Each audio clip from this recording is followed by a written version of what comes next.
A street girl shouted to a millionaire, "Don't eat that, your wife put poison." On the way home to confront his wife, the millionaire was shocked to see what she was doing. The sun was beginning to set in the city as Lyra stretched out her small, dirty hand towards the hurried pedestrians passing by on the sidewalk. Her bare feet, calloused from the hot asphalt, no longer felt pain. The cardboard she used as a home was folded under her arm as she tried to catch the attention of the well-dressed passers-by who avoided her gaze. "Please, ma'am, it's been 2 days since I've eaten. Just a few coins to buy bread," she repeatedly murmured, her voice hoarse from begging so much. An elegant woman passing by, holding bags from famous brands, wrinkled her nose as Lyra approached her. The woman wore a blue silk ensemble, and her jewelry glistened in the evening light. Her high heels stopped abruptly when the girl gently touched her fur coat, trying to get her attention. "Don't you dare touch me again, you filthy thing. This coat costs more than you'll ever see in your entire life," the woman shouted, yanking her arm away. Lyra took a step back, but hunger and desperation were stronger than fear. "Ma'am, please, just a little food." "I can work, I can clean your car, anything," the girl insisted, her voice choked up. "Work? You just look at yourself, you're dirty, stinking. You probably have lice and other diseases. Guards, someone get this dirty girl out of here," the woman yelled, her shrill voice attracting the attention of other pedestrians. The elegant woman, seeing that she was creating a small audience, seemed to grow in her cruelty. She adjusted her jewel-covered fingers and looked at Lyra with disdain. "You're all the same, you only know how to beg and steal. Why don't you go find an orphanage?" "Oh, that's right. You'd have to follow rules there, wouldn't you?" "You prefer to be out here dirtying our city," she said, her voice as cold as ice. "You don't know anything about me. You don't know why I'm on the street. You don't know what I've been through," Lyra replied, feeling her heart race but finding a courage she didn't know she had. A circle of onlookers formed around them. The woman, realizing she had an audience, forcefully pushed Lyra, causing the girl to fall into a dirty puddle. "How dare you talk back to me? Guards, come quickly. This beggar is threatening me. She tried to rob me," the woman shouted mercilessly at the girl who was still lying on the ground. "I never stole anything. I just wanted a little food." Lyra sobbed as she tried to get up from the puddle, her only cardboard now soaked. The crowd began to murmur, some taking out their phones to film the scene. The elegant woman, seeing that not everyone seemed to approve of her attitude, changed her tactic. "Just look, now she's going to pretend to be the victim. I know her type well. She must be part of some gang. They use children to distract us while they steal our purses," the woman said. "That's a lie. The only bad person here is you, who has so much and doesn't help anyone," Lyra shouted, tears now freely running down her dirty face. Tears began streaming down Lyra's dirty face as she quickly collected her sodden cardboard that had fallen into the puddle.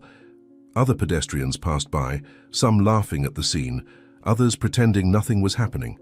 A security guard from the luxury store began walking towards her with an unfriendly look.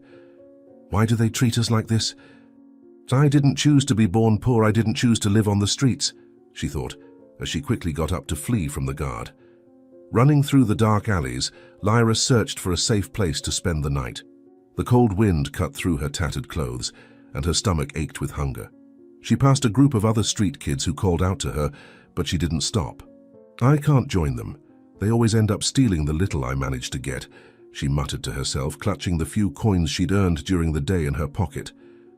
It was then that the smell of hot food reached her nostrils, making her stomach growl even louder. Lyra followed the aroma to the back of a luxurious restaurant, the Sterling. Her legs trembled with weakness as she approached the trash containers. "There's always good food here. I just need to be careful the staff don't see me," she thought, looking around to make sure she was alone. Then, Lyra adjusted the ragged cap covering her disheveled black hair, while her small, agile hands began rummaging through the trash container behind the luxurious Sterling restaurant. Her almond-shaped eyes, marked by deep circles from sleepless nights on the city streets, quickly scanned the food scraps.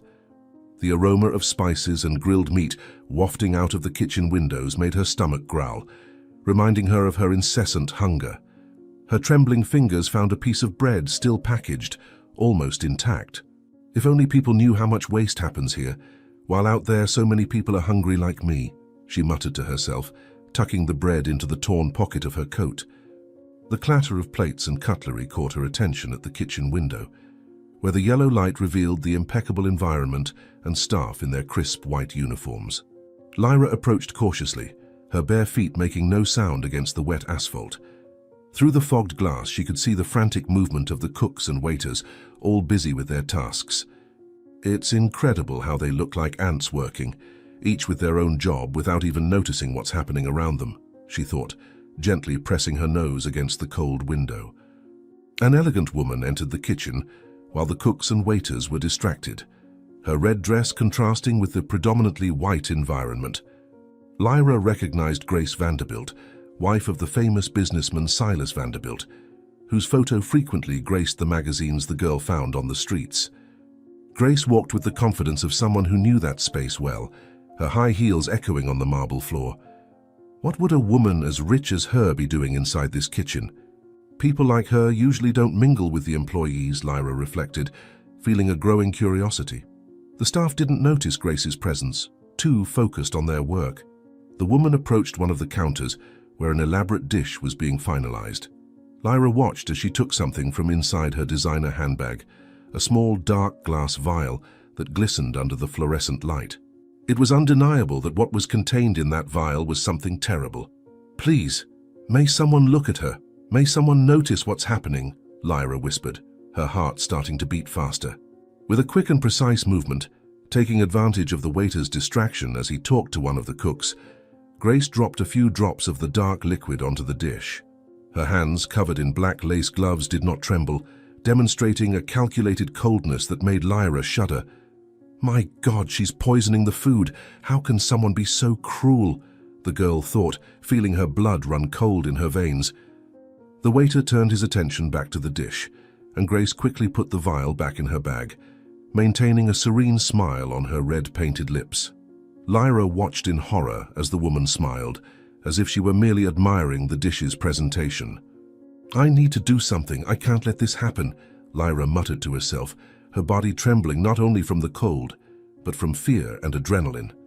The girl moved away from the window, her wobbly legs barely sustaining her thin body as she ran towards the restaurant's entrance. Her thoughts were in turmoil, trying to find a way to prevent the tragedy about to unfold. "If I scream, no one will believe me. I'm just a street kid who would listen to my words against hers," she reflected bitterly. Lyra's heart was beating so hard, it seemed like it wanted to jump out of her chest as she rounded the corner of the restaurant building. Her dirty hands clung to the exposed brick wall, seeking support as she moved as fast as she could. Time seemed to be running against her. "Please, God, help me get there in time. I can't let someone die without doing anything," she whispered between gasping breaths. Upon reaching the restaurant's entrance, Lyra came face to face with a tall, burly security guard whose stern gaze made her hesitate for a moment. Her tattered clothes and unkempt appearance contrasted sharply with the establishment's refined environment. "Sir, please, I need to go in. It's an emergency. Someone's going to die," she pleaded, her voice trembling with desperation. The guard firmly held her by the arm, blocking her entry. Lyra tried to break free, but her strength was insignificant compared to his. Tears began to stream down her dirty face, leaving clear trails on her cheeks. "Let me go!" "You don't understand. There's an evil woman in there. She put poison in the food," Lyra shouted, her voice echoing through the restaurant's entrance. Inside the restaurant, through the glass doors, Lyra could see the waiter emerging from the kitchen with the fatal dish in his hands. Her eyes widened in horror as she realized she was failing in her desperate mission to save a life. "No, no, no. Please, someone has to hear me. I think the woman is trying to poison Silas Vanderbilt. He's going to die if he eats that food," she shouted louder, her desperation growing by the second. The guard dragged her away from the entrance, while other staff members approached to see what was happening. Lyra kept struggling, desperately trying to make someone understand the gravity of the situation. "Why doesn't he believe me? Just because I'm poor doesn't mean I'm lying," she thought in anguish. In the midst of the commotion, Grace elegantly emerged through the front door, probably hearing the girl's screams from outside. The elegant woman cast a disdainful look at the unfolding scene. Her eyes met Lyra's for a brief moment, and the girl could see a glint of threat in that seemingly serene gaze. "You won't get away with this, you evil witch." Lyra shouted as she was taken away. The waiter had already disappeared into the main dining room with the poisoned dish, and Lyra felt her hopes fade away. Her legs finally gave out, and she fell to her knees on the cold sidewalk, freeing herself from the guard and sobbing in frustration and helplessness. What do I do now? How can I save someone when no one wants to let me in? She whispered to herself, feeling completely defeated.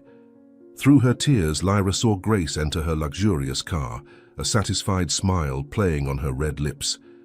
The girl felt a chill run down her spine as she realized she was alone with this terrible secret. It won't stay like this, I promise.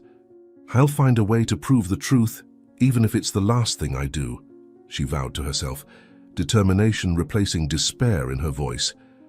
The sound of breaking plates inside the restaurant made Lyra quickly lift her head. Her heart raced again, wondering if the poisoned dish had reached its destination. The agony of uncertainty consumed her from within. Please, may something have happened to prevent this tragedy, she murmured, her hands clasped in silent prayer. Lyra watched the movement at the restaurant entrance desperately, her hands trembling as she tried to think of a way to get in. The security guard who had expelled her returned to his post, but seemed distracted by his cell phone. The girl noticed that he occasionally looked inside the restaurant, where soft music played and people chatted animatedly, oblivious to the drama that was about to unfold. I need to find a way to get in.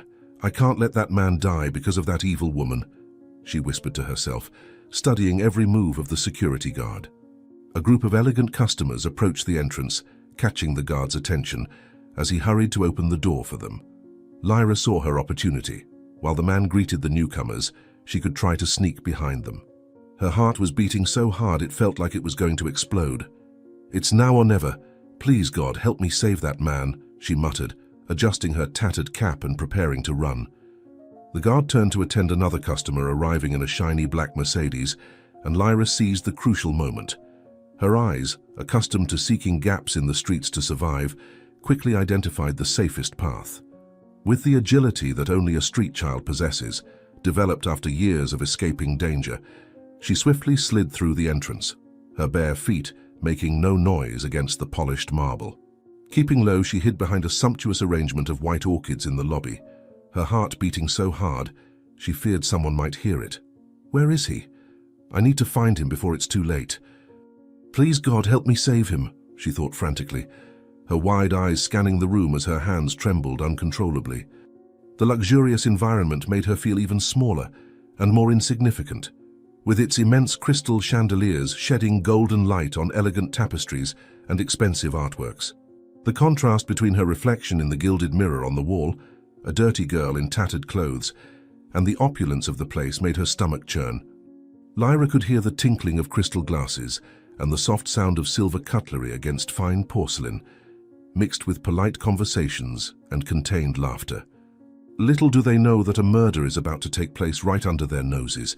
I hope I can make it in time, she whispered to herself, feeling a mixture of anger and despair.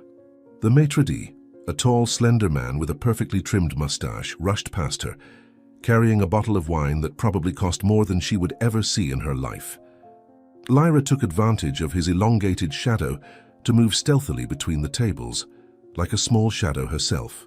Her bare, dirty feet left small marks on the Persian red carpet, but she didn't care about the evidence she was leaving behind. Time was running out, and every second lost could mean the difference between life and death. I can't fail now, not after coming this far, she muttered, her eyes frantically scanning the room for Silas. That's when she saw him. Silas Vanderbilt was sitting at a table in the center of the room, as if he were the main star of a tragic play about to unfold. His imposing figure in a bespoke navy blue suit contrasted with the snow-white tablecloth. He was examining the dish that had just been served, steam rising in sinister spirals from the poisoned food. A smile of approval was beginning to form on his lips as he appreciated the presentation of the dish. No, please, don't touch that food. If only I could shout without that security guard stopping me from reaching him, her mind screamed, as she calculated the distance she would need to cover. Silas raised the silver fork, and time seemed to slow down for Lyra, as if the universe was prolonging that crucial moment. The light from the chandeliers reflected off the polished metal of the utensil, creating little dancing rainbows on the walls. She saw, as if in slow motion, the fork approaching the poisoned food. Her body reacted on pure instinct, driven by a force she didn't know she possessed. She ran from her hiding place like a wild animal, knocking over a tray of champagne, pushing chairs and bumping into stunned waiters in the process. "Don't eat that, your wife put poison in it," she shouted with all the strength of her lungs, her hoarse voice echoing through the now tomb-silent room. But it was too late. By the time Lyra reached the table shouting, Silas had already taken the first forkful to his mouth. His dark brown eyes met hers, a mixture of surprise and confusion on his well-groomed face. The fork fell from his trembling hand, tinkling against the fine porcelain and breaking the momentary silence that had settled. "Who are you? What's going on?" He managed to stutter, his voice already starting to fail. Silas's face, once rosy and healthy, began to pale at an alarming rate. Large beads of sweat broke out on his forehead, trickling down his temples and staining the collar of his white dress shirt. His hands, now violently trembling, knocked over the glass of red wine that was nearby, the dark liquid spilling over the white tablecloth. "My God, someone help! He's feeling unwell!" shouted an elderly lady at the next table. Silas tried to get up, leaning heavily on the table, but his legs seemed made of jelly. His eyes began to roll back in their sockets, showing only the whites, and his breathing became a distressing wheeze. Lyra, driven by a protective instinct, ran to support him, but her small body could barely bear the man's weight. "He needs help. Please, someone do something," Lyra pleaded, her tears now mingling with sweat. Chaos had completely taken over the luxurious restaurant. A woman screamed hysterically when Silas began to writhe, his body seized by violent spasms. Plates fell and shattered as people backed away in panic. Children cried, their shrill wails mingling with the screams and exclamations of horror from the other patrons. "It was his wife.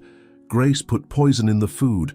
I saw everything through the kitchen window. Help me save him," Lyra shouted amid the tumult.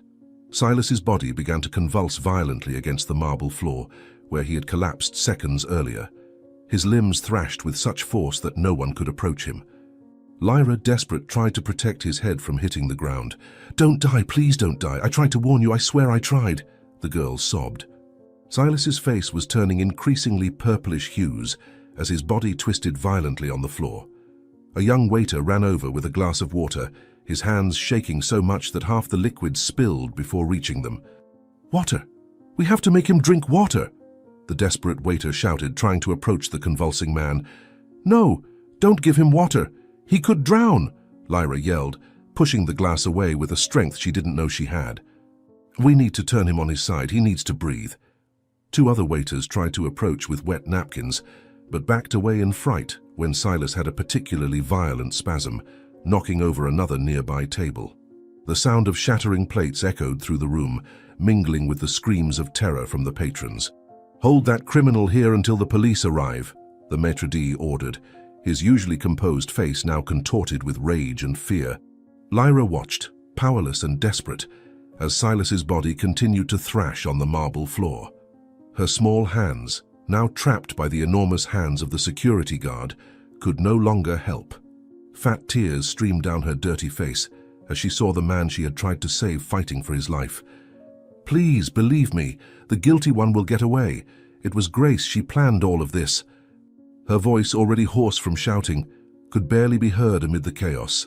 The sound of sirens began to approach as Silas finally stopped thrashing, his body lying frighteningly still on the floor. The ensuing silence was more deafening than all the previous screams. Lyra felt her own body go limp in the security guard's arms, the adrenaline being replaced by a crushing fatigue. "Why does no one ever believe a street kid?" she whispered to herself as the red and blue lights began to illuminate the restaurant windows. Lyra felt an inexplicable strength take over her small body. With a sudden movement, she managed to break free from the guard holding her and ran towards Silas, who was still lying on the floor. Her years on the streets had taught her that in emergency situations, acting quickly was the difference between life and death. "Listen to me. I had an idea. I think I can help. I've seen this happen before." Lyra shouted, her voice carried an authority surprising for someone so young. With quick, precise movements learned from homeless people who often suffered seizures, she began to loosen Silas's tie and collar. Her small hands, though dirty, moved with the confidence of someone who knew exactly what they were doing. "He needs to breathe. Move away anything that could hurt him," she ordered, removing nearby objects that could injure him during the convulsions. The restaurant customers formed a circle around them, some still filming with their cell phones, others shouting accusations. The maître tried to pull Lyra away again, but she remained steadfast, protecting Silas with her own body. "If you're not going to help, at least don't get in the way. He's dying, and all you know how to do is film?" shouted the girl, her words making some lower their phones in shame. Silas began to have more violent spasms, his face turning even more purple. Lyra knew she needed to act quickly. With a strength she didn't know she possessed, she managed to turn him on his side again, preventing him from choking. The marble floor was cold against her bare knees, but she felt no discomfort, focused solely on her mission. "Hold on, Mr. Silas. I won't let your wife's evil prevail," she whispered in his ear while keeping his head protected. One of the security guards tried again to drag Lyra away, but this time several customers intervened. "Let the girl help." "She seems to know what she's doing," shouted an elderly lady, her voice trembling with emotion. The guard hesitated, his face a mask of confusion. "If he dies because you prevented me from helping, you'll all be guilty," declared Lyra, her voice laden with a maturity beyond her years. The following minutes were chaotic. While Lyra tried to help Silas, the restaurant staff argued among themselves about whether or not to call an ambulance and the police. The prejudice against the street girl was costing precious time. The convulsions began to subside, but Silas was still breathing with great difficulty. "Please, someone call an ambulance. He was poisoned. He needs medical help," Lyra implored, but the people seemed paralyzed. "Time is precious. I have no way to call an ambulance. I don't have a phone. I need to act quickly and do something right away. This gentleman needs a doctor," she thought. Realizing that no one would take action, Lyra did the only thing she could. She decided to take Silas to the hospital herself. Her thin legs trembled with the effort as she tried to lift the man. To her surprise, Silas began to partially regain consciousness. Who are you?" he mumbled, his voice almost inaudible, his eyes still unfocused. With steely determination, Lyra put Silas's arm around her shoulders. "I'm the person trying to save your life, sir. My name is Lyra. Can you stand? We need to go to the hospital," she spoke firmly, ignoring the protests of the restaurant staff. "Don't let this girl take Mr. Vanderbilt. She must be involved in all of this. Don't trust her," shouted the maître, but his voice already sounded distant. Silas, still dazed and confused, managed to stand with Lyra's help. His large body leaned heavily on the small girl, but she didn't complain. Each step was a battle, but she knew she couldn't give up. "Trust me, Mr. Silas. I know it's hard, but I'm the only person here who really wants to help you," she whispered, guiding him slowly towards the exit. The path to the door seemed endless. People tried to stop them. Some employees threatened to call the police, but Lyra kept going. Her determination was greater than any obstacle. Silas stumbled with every step, but managed to stay conscious. "Hospital. We need to go," he muttered, beginning to understand the gravity of his situation. At the restaurant exit, the security guard made one last attempt to stop them, positioning himself in front of the door. Lyra looked at him with a mixture of anger and pleading. "If you have a shred of humanity, you'll let us pass. He needs doctors, not accusations." "Let them go," said the same elderly lady from before, her voice now firm and authoritative. The cold night air hit their faces when they finally managed to get out. Lyra knew that the nearest hospital was a few blocks away. Each step was torture for Silas, who still had occasional spasms. "Just a little further, Mr. Silas. The hospital isn't far, and there they'll believe me when I tell them about your wife," Lyra spoke, both to encourage him and to keep him conscious. The streets were relatively empty at that hour, but the few pedestrians who passed looked frightened at the strange pair. A dirty street girl guiding a well-dressed man who could barely walk. Some offered help, but Lyra refused, fearing they might prevent her from telling the truth to the authorities. "I can't trust anyone now. I need to make sure he gets to the hospital alive and that everyone knows it was Grace," she thought, as she continued her journey. Silas was getting worse with every block. His face alternated between deathly pallor and purple hues, and his breathing was becoming more and more difficult. Lyra could feel his heart beating irregularly through his expensive suit. "Hang in there. I can already see the hospital lights." "You're strong, you'll make it," she encouraged, even feeling her own muscles screaming with exhaustion. With each step they took, Lyra could hear sirens in the distance, probably from the police who'd been called to the restaurant. She knew she had to reach the hospital before they found her, or they would never believe her story. "They won't believe me. My word as a street girl has no power. I'll hardly be able to prove what I saw. But this time a street child will bring justice," she promised herself, quickening her pace as much as Silas could keep up. The city lights were beginning to turn on, casting long shadows on the sidewalks. Silas's weight seemed to increase with every moment, and Lyra could feel her own strength fading. But the memory of Grace's cruel smile kept her moving. "Just 2 more blocks, Mr. Silas. When we get there, you'll get help and everything will be all right, you'll be safe, and all this will be over," she murmured, more to herself than to him. Silas tried to say something, but could only emit a groan of pain. His eyes, though half closed, remained fixed on Lyra, as if trying to understand how that little street girl was risking everything to save him. "Don't try to speak now. Save your strength. We'll be safe soon," she said, adjusting his arm better over her shoulders. A group of drunken youths blocked the sidewalk ahead, laughing loudly and occupying the entire space. Lyra knew she couldn't risk passing through them. Silas could barely stay on his feet, let alone dodge drunken people. "We'll have to take another route, Mr. Silas." "I know a shortcut, but it's down a darker street," she whispered, guiding him into a side alley. The alley was partially flooded due to recent rain, and the stench of garbage was suffocating. Lyra's bare feet sank into the dirty water, but she couldn't afford to choose another route due to the time it would take. Silas stumbled over a broken bottle, nearly bringing them both down. "Watch your step." "Hold on to me, I can't let you fall now," she said firmly, her small body tensing to support more weight. A stray dog began barking furiously at them, advancing with bared teeth. Lyra knew this type of situation well. On the streets, vicious dogs were a constant danger. With one hand, she gestured for the dog to back off, keeping Silas balanced with the other. "Go away. We don't have time for this," she yelled at the animal, her voice echoing off the alley walls. Emerging from the alley, they were met with a construction site blocking the street Lyra intended to use. Her heart sank. They would now have to take a much longer detour. Silas groaned in pain, his legs faltering again. "I can't let you give up. I'll find another way. Trust me," she pleaded, watching the beads of cold sweat trickling down the businessman's face. The sound of police sirens began echoing through the streets, and Lyra could see the lights reflecting off the windows of buildings. They needed to hide, but Silas could barely move. She spotted a small convenience store, and on impulse pulled him inside. "Please, just a few minutes until the police pass. We can't let them find us before the hospital," she murmured, helping Silas lean against the counter. The store owner looked alarmed at the odd pair, a dirty girl and a well-dressed, clearly ill man. He opened his mouth to protest, but Lyra cut him off. "He's sick. We just need to wait a few minutes, please," Lyra said, but the man ignored her. "Get out of here before I call the police.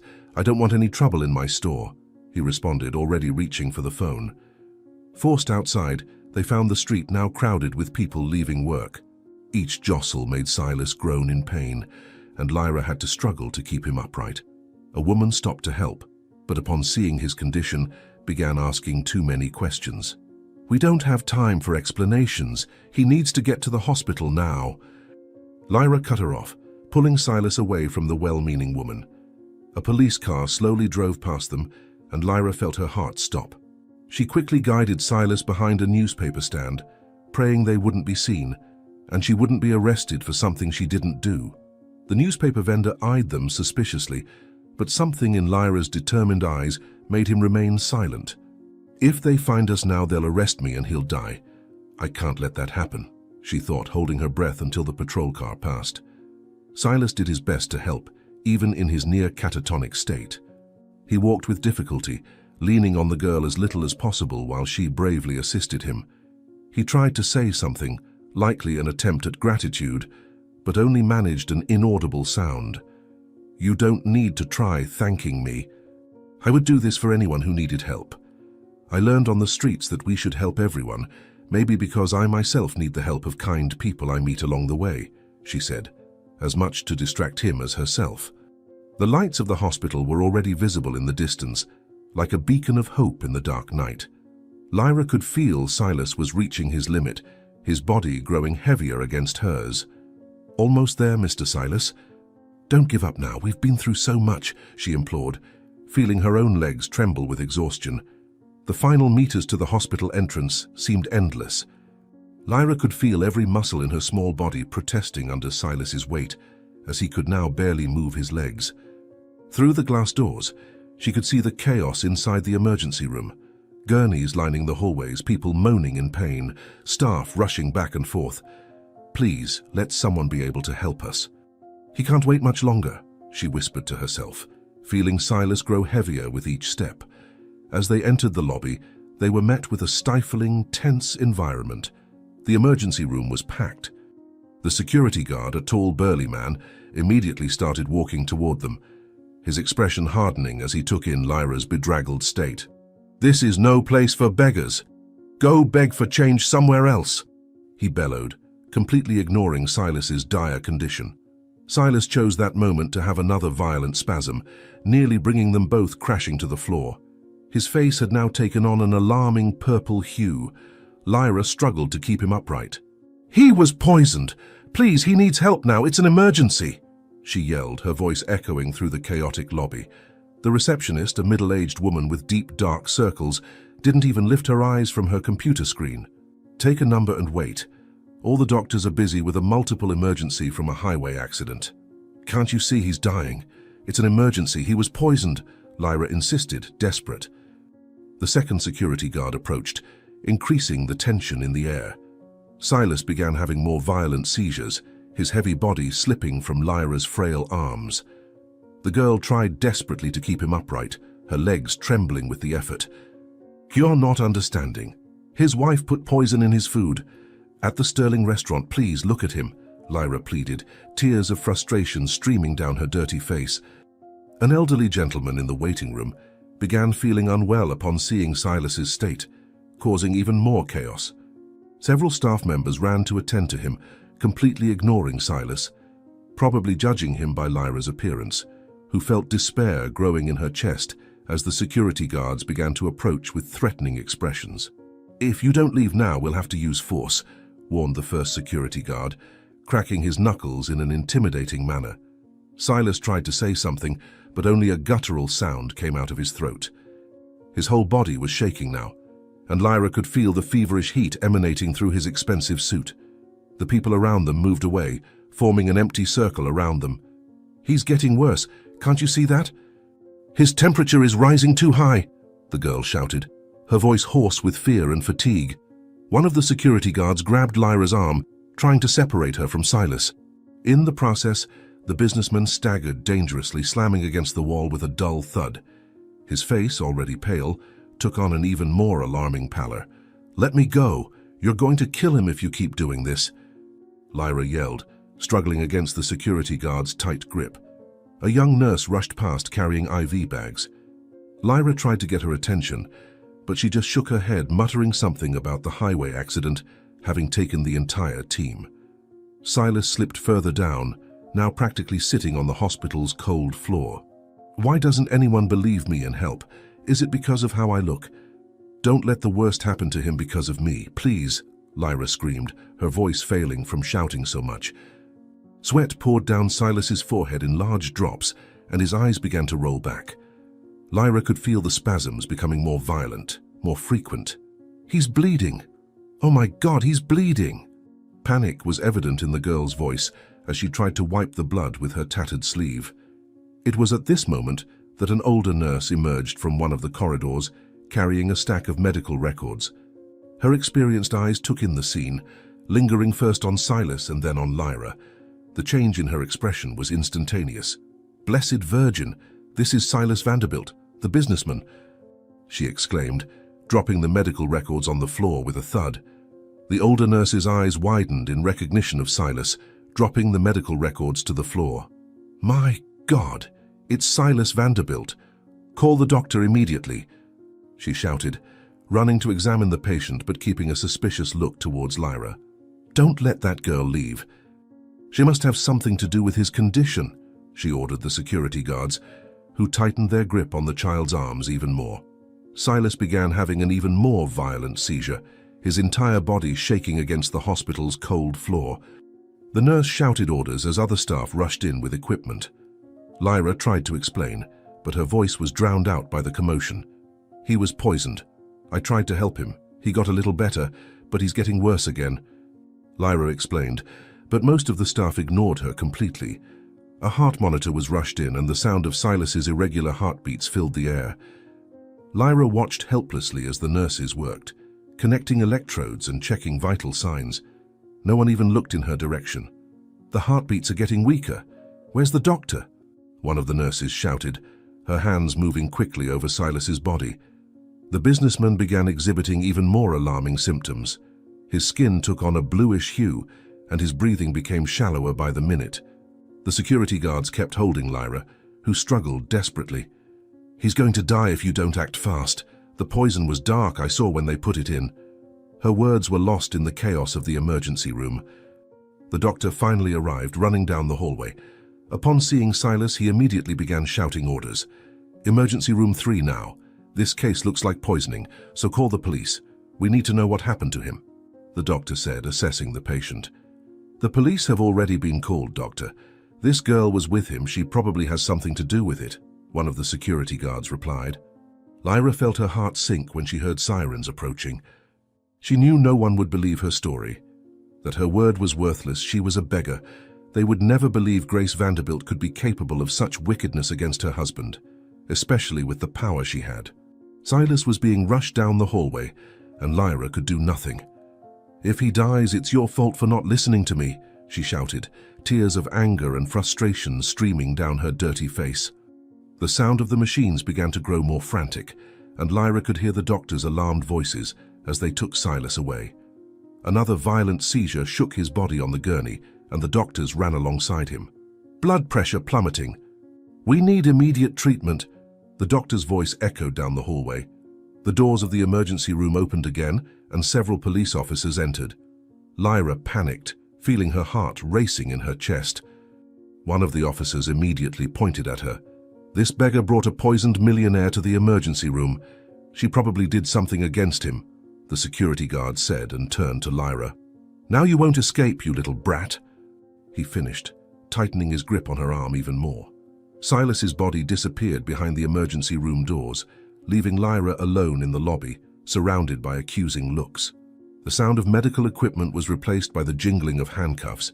"Why does no one ever believe a street child?" she thought bitterly as the officers approached. The sound of the hospital's automatic doors opened violently when 3 police officers entered the emergency room. Their heavy boots echoed across the ceramic floor, and their impeccable uniforms contrasted with the chaotic hospital environment. The oldest officer, with graying hair and a stern expression, immediately located Lyra. "We received a report that a citizen was poisoned. His name is Mr. Vanderbilt, a local businessman. They said he was brought in by a beggar. Was it you?" the officer asked. And immediately one of the hospital's security guards pointed at Lyra, who was still looking at the emergency room doors, worried about Silas. The officers approached like predators surrounding their prey. Lyra felt her heart race, but remained steadfast even when the tallest officer grabbed her arm with unnecessary force. The smell of sweat and fear mingled with the hospital's antiseptic. "You have a lot of explaining to do, girl." "What did you do to Mr. Vanderbilt?" asked the older officer, his stale coffee breath making Lyra instinctively recoil. The officers dragged Lyra down the hospital corridor, ignoring her protests. Other patients and staff watched the scene with a mixture of curiosity and disapproval. The girl tried to break free, but the grip on her arm was too strong. "I didn't do anything. I'm trying to save his life." "It was his wife Grace. I saw her put the poison in his food at the Sterling restaurant," Lyra shouted, her voice echoing off the white walls. Lyra was taken to a small room in the hospital.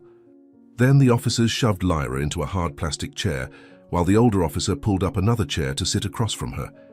His hard eyes studied every move the girl made. "Let's start from the beginning. Why were you at the Sterling restaurant?" "That's no place for people like you," he said, emphasizing the last words with disdain. Lyra took a deep breath, trying to control the tremor in her voice. She recounted again about how she had been looking for food behind the restaurant, about seeing Grace through the kitchen window, about the dark liquid being poured onto the plate. The younger officer took notes, occasionally exchanging skeptical glances with his colleagues. "So you want us to believe that Mrs. Grace Vanderbilt, known for her philanthropic work, tried to poison her own husband? And only you, a beggar, saw it happen?" the sergeant questioned, his voice laden with disbelief. The interrogation continued for several minutes, the same questions being asked repeatedly in different forms, trying to find contradictions in her story. Lyra kept her account consistent, but could feel that each word was met with more disbelief. "Why would you care about saving his life? What do you gain from it?" the younger officer asked, his tone suggesting hidden motives. It was at this moment that the sound of high heels began to echo down the corridor, approaching rapidly. Lyra felt her blood run cold as Grace Vanderbilt entered the small room like an actress taking the stage, her eyes red from carefully manipulated tears. "I was informed by the hospital that my husband was brought to the emergency room." "What did this criminal do to him?" Grace asked, her voice choked with emotion that Lyra knew to be false. Grace moved around the room like a snake about to strike, her high heels marking each step with calculated precision. Her red dress, the same one from the restaurant, now seemed even more menacing in Lyra's eyes. The woman approached the officers, her perfectly manicured hands trembling in a studied display of distress. "My poor Silas. I had an issue to take care of while we were eating at the restaurant, and had to leave earlier and let him finish his meal. I didn't think they would let people like this beggar get near the restaurant. They always want more than just food," Grace said, casting a venomous glare at Lyra. Sergeant Ramirez offered his chair to Grace, who sat down with rehearsed grace. Her eyes, previously feigning tears, now gleamed with a malice that only Lyra seemed to perceive. The girl felt her stomach churn as the woman began to speak again. "I saw this girl lurking around the restaurant several times today. I had to take a call in the middle of the meal. That's when I saw her. Silas has always been so kind. He must have put something in his food when no one was looking to try and rob him," Grace declared, her voice trembling just the right amount. Lyra tried to stand up, indignant at the lies, but the younger officer shoved her back into the chair with force. The girl could taste the bitter taste of injustice in her mouth as Grace continued her personal performance. "She's lying. I saw her putting the poison. It was a dark liquid. She took it out of her purse," Lyra shouted, her voice hoarse with desperation. Grace brought her hands to her face in an Oscar-worthy performance. "See how she lies. She's probably part of some gang. They must have planned to kidnap my Silas," she sobbed, making the officers exchange meaningful glances. "Don't believe her, please. Ask the waiters at the restaurant. They must have seen when she entered the kitchen," Lyra pleaded, feeling hot tears stream down her dirty face. The sergeant gestured to the younger officer, who immediately took position behind Lyra's chair. The metallic sound of the handcuffs being prepared made the girl's heart race. "We have a respectable witness against the word of a street urchin," declared the sergeant, his voice laden with prejudice. The sergeant leaned forward, his face inches from Lyra's. The smell of stale coffee on his breath made the girl want to recoil, but she stood firm, holding the officer's gaze. "How does a street urchin know Mrs. Vanderbilt's name?" "How did you know that was Silas Vanderbilt?" he questioned, his voice heavy with suspicion. Lyra tried to explain about the magazines she found on the streets, that she used some to cover herself, about how everyone knew the Vanderbilts, but the younger officer interrupted her. "How convenient, isn't it? Knowing precisely one of the richest men in the city," he said, exchanging meaningful glances with the sergeant. The third officer, who had been silent until then, approached with a tablet. "Look what I found. 3 cases of thefts at luxury restaurants in the last month. In all of them, a street girl was seen lurking around before," he declared, showing the news on the screen. "It wasn't me. I've never stolen anything in my life." "I just look for food they throw away," Lyra protested, feeling tears begin to form. Grace brought her hands to her chest in a theatrical gesture. "Just last week, I lost an extremely expensive bracelet at another restaurant. Who knows?" she insinuated, making the officers exchange glances again. "Can't you see she's lying?" Why would I save her husband if I wanted to rob them? Lyra argued desperately. The sergeant took out his notepad. Maybe that's the question. You weren't trying to save him. You barged into the restaurant screaming about poison, caused panic. Seems like a perfect distraction for something bigger, he theorized, his voice laden with certainty. Exactly, Grace exclaimed, a single, perfectly timed tear running down her face. She must be part of some gang. Using children is so common in these cases. Lyra looked from one face to another, searching for any sign of doubt, any crack of empathy. But she found only hard, accusing expressions. Grace had succeeded. Her word as a wealthy, respectable adult had completely destroyed any chance of Lyra being heard. I hope you make this criminal pay for what she did, she said, walking towards the door with the elegance of someone who had just won a battle. The truth will come out. He'll get better and tell you it was you. Don't you see that while you waste time accusing me, she might try to hurt him again? Lyra tried one last time, her voice almost a whisper. Grace stood up, smoothing her dress with a discreet smile on her red lips. I need to see my husband now, Lyra shouted, struggling when she felt the officer's hands on her wrists. The cold metal of the handcuffs bit into Lyra's delicate skin, the click of the lock sounding like a final sentence. The younger officer yanked her up from the chair while she was still trying to make herself heard. Please, someone has to believe me. She's going to try to hurt him again. Her voice broke into sobs. The sound of the handcuffs seemed to echo through the hospital corridors as Lyra was led away from the small room, handcuffed. Grace remained near the door, her cruel smile hidden behind a silk handkerchief she used to dab at non-existent tears. Other patients and hospital staff stopped to watch the scene. I hope you learn to keep these people away from decent establishments, Grace said loudly enough for everyone to hear, prompting murmurs of approval from those present. The officer shoved Lyra down the hallway, her small legs barely able to keep up with his long strides. Through her tears, she could still see the emergency room doors where Silas was fighting for his life. The sound of the medical machines reached her muffled.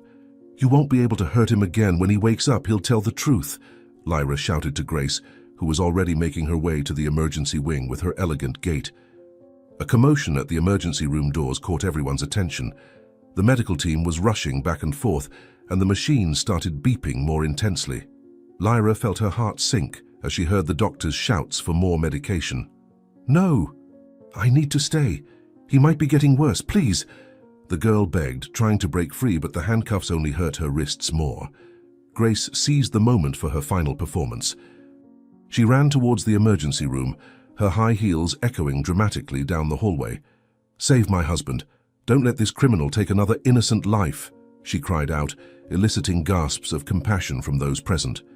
The only criminal here is you. Murderer.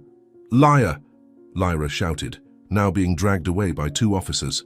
The hospital doors loomed closer, and with them, the terrible reality that Lyra had failed in her mission. Not only had she not managed to completely save Silas, but now it would be impossible to protect him from Grace's second attempt. If he dies, the blame will be on all of you who wouldn't listen. His blood will be on your hands. Her words echoed through the lobby as she was taken away. The cold night air hit her face as the automatic doors opened. The police car lights were still flashing, casting dancing shadows on the hospital walls. Lyra cast one last look back, only to see Grace disappear through the emergency room doors. You won't win, Grace. The truth always comes out, no matter how long it takes, the girl shouted one last time before being shoved into the police car. The sound of the vehicle's door closing was like a period at the end of his freedom. Through the fogged-up glass, Lyra watched the hospital where she left not only Silas, but also her only chance for justice. The sirens began to wail and the car started moving. Why does the world prefer to believe beautiful lies rather than difficult truths? She thought bitterly, as silent tears streamed down her dirty face. In the hospital's emergency room, doctors and nurses scurried back and forth, desperately trying to save Silas's life. The machines surrounding the bed made loud, frightening noises, with lights constantly flashing, showing that something was very, very wrong with him. Silas, still wearing his nice suit, now drenched in sweat, trembled and twitched as if fighting against something invisible inside him. Guys, his blood pressure is dropping too fast, shouted one of the nurses, looking scared at the machines. And the medicines we usually use in these cases aren't helping at all. The doctor, the hospital's oldest and most experienced physician, took charge of the situation. He had seen many similar things throughout the years he had worked there and knew he had to act quickly if he wanted to save Silas's life. "Everyone, let's try something different," he said in a firm, calm voice, even amidst all the chaos. "Prepare that antidote that works for all cases quickly." And so everyone in the room began working together, properly following the doctor's orders. Nurses rushed back and forth, fetching medications, equipment, and whatever else was needed. The air in the room felt heavy, but they refused to stop, and every second that passed was crucial in trying to save Silas. "Doctor, we're losing him!" shouted one of the younger doctors, his voice trembling with fear. But the doctor in charge remained undaunted. He continued his work with courage and determination. With the utmost care and attention, he administered the antidote to Silas and began other procedures. "Come on, Mr. Silas," he muttered softly, looking at the paper-white face of the patient. "Fight with all your might. You're a strong man. I know you can do it." And so the minutes ticked by, slowly, as if they were hours. The hospital staff never gave up, trying everything to make Silas improve, and gradually the medications began to take the desired effect. Silas's blood pressure returned to normal, and his breathing became calmer. The machines stopped signaling, showing that he was responding well to the treatment. "Look, he's getting better," said the nurse, with a huge smile on her face. "His heartbeats are steadier now." The doctor in charge let out a relieved sigh, as if a tremendous weight had been lifted from his shoulders. "Everyone, you were incredible," he told the team. "Silas is not completely out of danger yet, but we're on the right track. Let's continue monitoring the situation and administering the medications to combat the problem." And so the hours passed. Silas continued to show signs that he was getting better and better. His color returned to normal, and he stopped trembling so much. The hospital staff took turns staying by his side, measuring his blood pressure, listening to his heart, and checking if he was responding well. After several hours of hard work, the doctor decided it was time to move Silas to a room where he could rest and recover better. With great care, they transferred him to a spacious room with a large window through which the sunlight streamed in. "There you go, Mr. Silas," said the nurse, fluffing the pillows to make him comfortable. "Now you can rest a little, but don't worry, we'll always be nearby, taking care of you." Silas was still unconscious, but appeared much calmer and more peaceful than before. His breathing was soft, and the machines around him made a steady sound, showing that everything was under control. Doctors and nurses took turns observing the patient, always measuring his vital signs and ensuring he was responding well to the treatment. They spoke in hushed tones among themselves, relieved to have managed to save his life. But then something strange happened. In the middle of the night, when the hospital was quieter, a mysterious figure crept stealthily into Silas's room.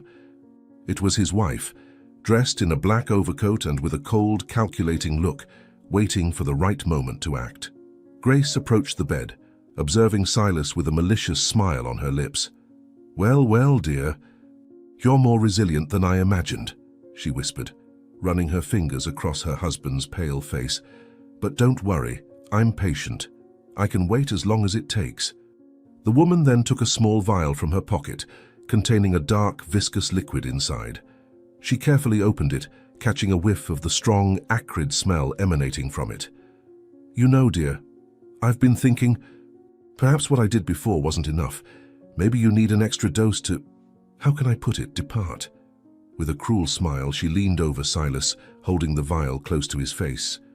But before she could do anything, she heard footsteps approaching in the hallway.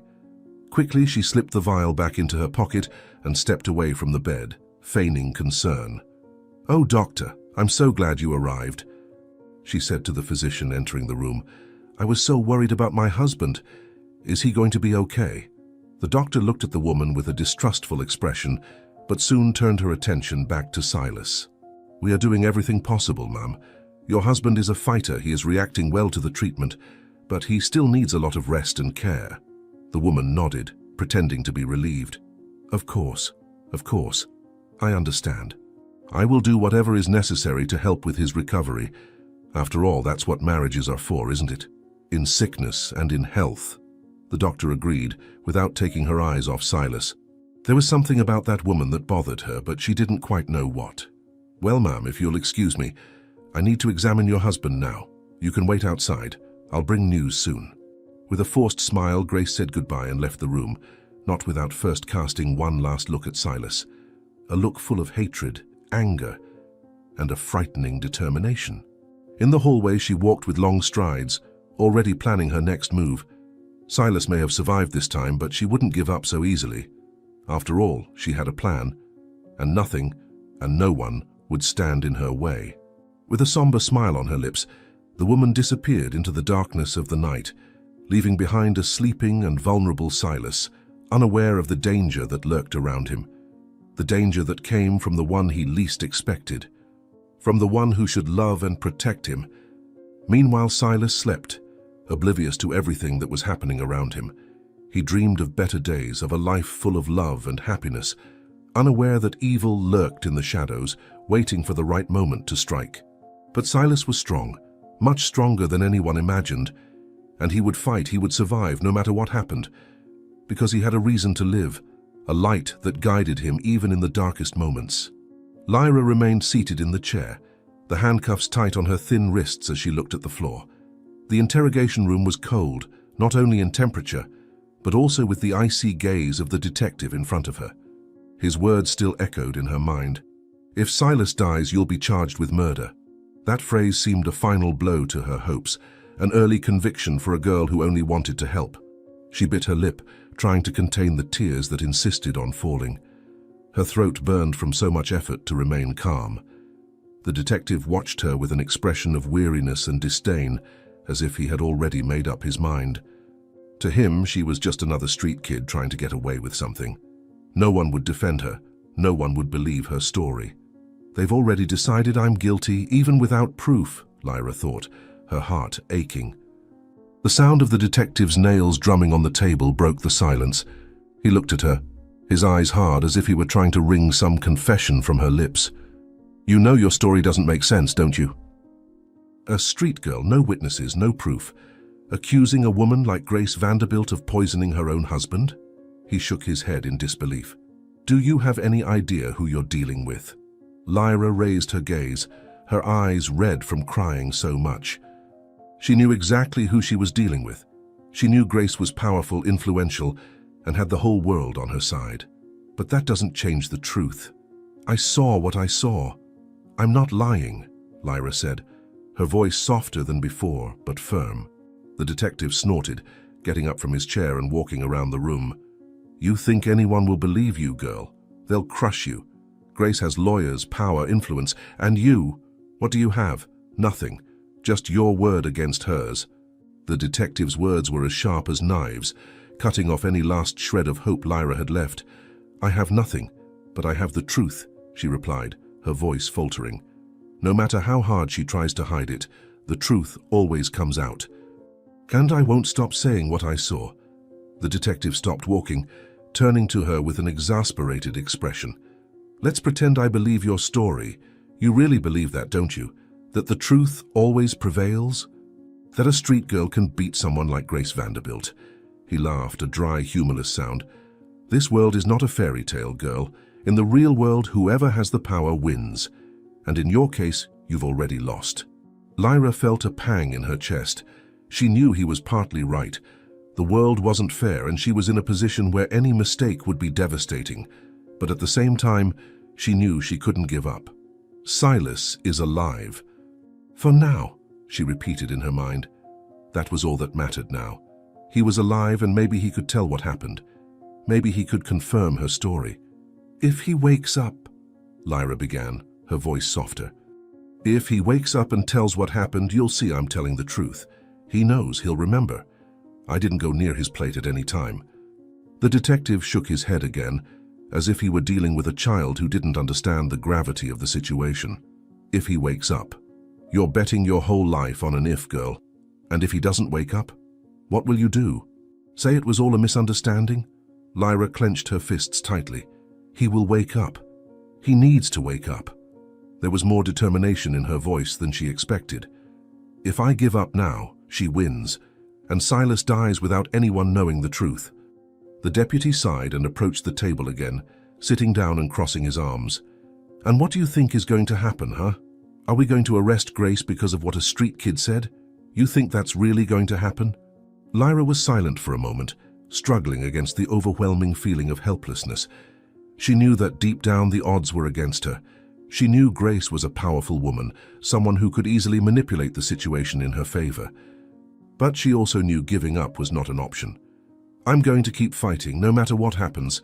Someone needs to know the truth." The deputy laughed again, this time with less bitterness. "You're a stubborn girl, I'll give you that. But being stubborn won't get you out of this mess.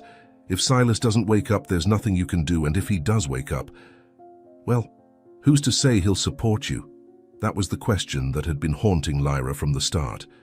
She had no way of knowing what Silas would think when he woke up, if he woke up. But she had to believe that deep down he would remember something. Maybe the strange taste of the food, the pain that came right after, or even some detail that confirmed her story. "I did what I could," said Lyra, looking at her handcuffed hands. "I tried. And if he dies, it won't be my fault. It will be because you didn't want to listen and believe me. It will be because you preferred to believe the lies of a rich woman." The deputy stood up again, this time with a more serious demeanor. He walked to the door, looking over his shoulder before leaving. "We'll see, girl. We'll see if this faith of yours in the truth will be enough. But without proof, you stay here." He signaled to the officers, who entered and began to lead Lyra back to her cell. As she walked through the cold corridors of the police station, Lyra felt the weight of everything that was happening on her shoulders. But even with despair tightening her chest, something inside her still refused to give up. "I need to believe. If I don't believe, no one else will believe for me." When the door of her cell closed again, the silence enveloped her. Lyra sat in the corner, hugging her knees and trying to breathe deeply. Tears streamed down her face, but she didn't allow herself to give in to despair.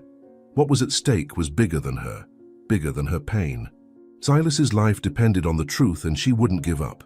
She couldn't give up. Hours passed and Lyra could hardly sleep. The night seemed endless, and the cold of the cell enveloped her like a prison within another. All she could do was wait. Wait for any news, any change, anything that could turn the game in her favor. Finally, when the first rays of sun began to invade the small window of the cell, she heard footsteps. It was the deputy.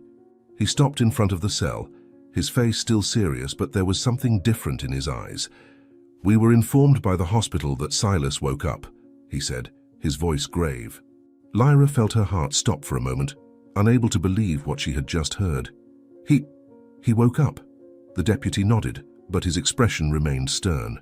"Yes, he woke up, but he hasn't said anything yet.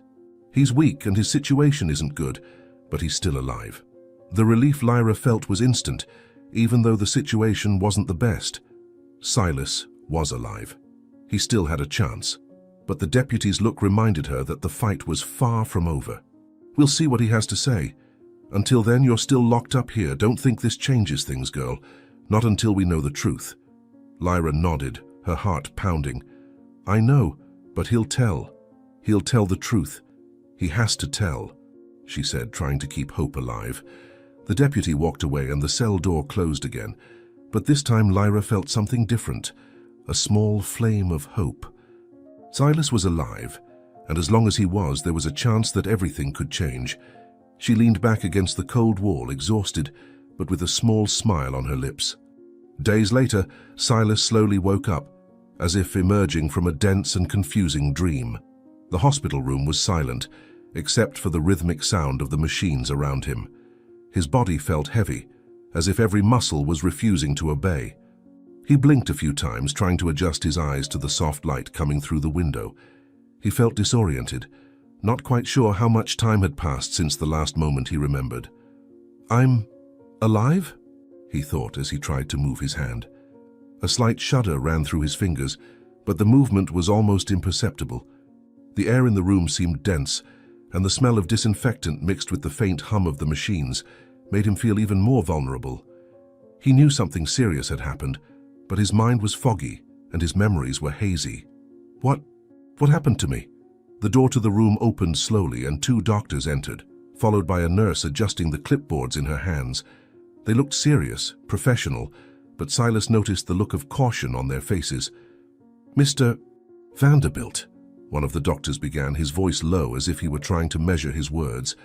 "You were in a very critical condition, you were poisoned, but we managed to stabilize you in time. It was a quick intervention, but your recovery will be long. Here's the English translation with the same structure, punctuation and formatting as the original Portuguese text." Silas frowned, trying to process the information. Poisoned? How could this have happened? His mind tried to recap the events, but everything was foggy. "Poisoned?" he whispered, his voice hoarse and weak. "How? Who did this?" He tried to lift his head, but a wave of dizziness hit him, forcing him to lie back down. "Don't overexert yourself," warned the doctor as he adjusted the devices beside the bed. "Your body is still recovering, and it will take time.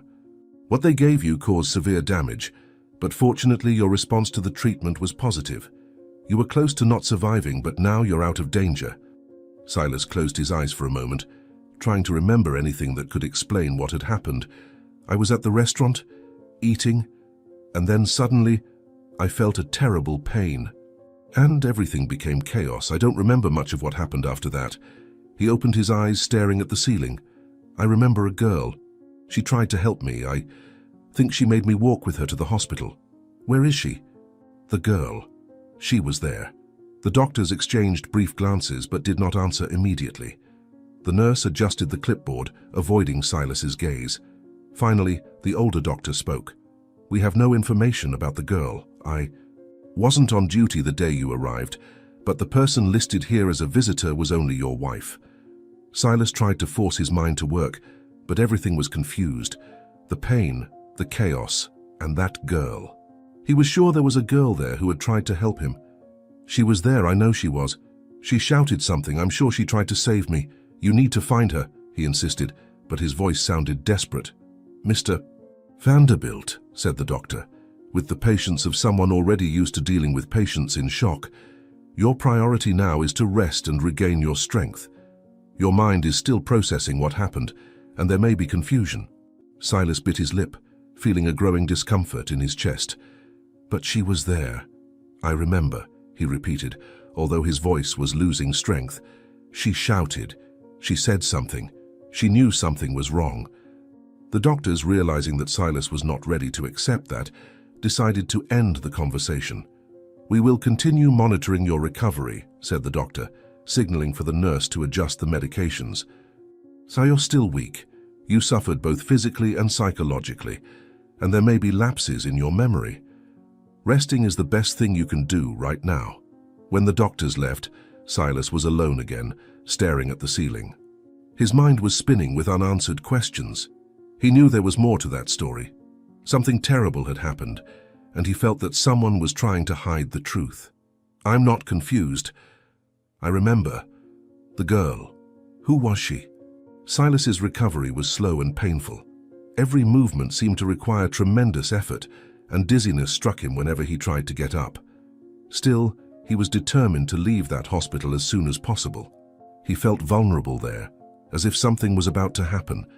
The feeling that the truth was within his grasp but still hidden bothered him deeply. The days in the hospital passed at a slow and agonizing pace. Visits from doctors and nurses were frequent, but did not bring much news. Every day, Silas felt more frustrated by the lack of answers. "I'm sure there's something in this story that the doctors aren't telling me.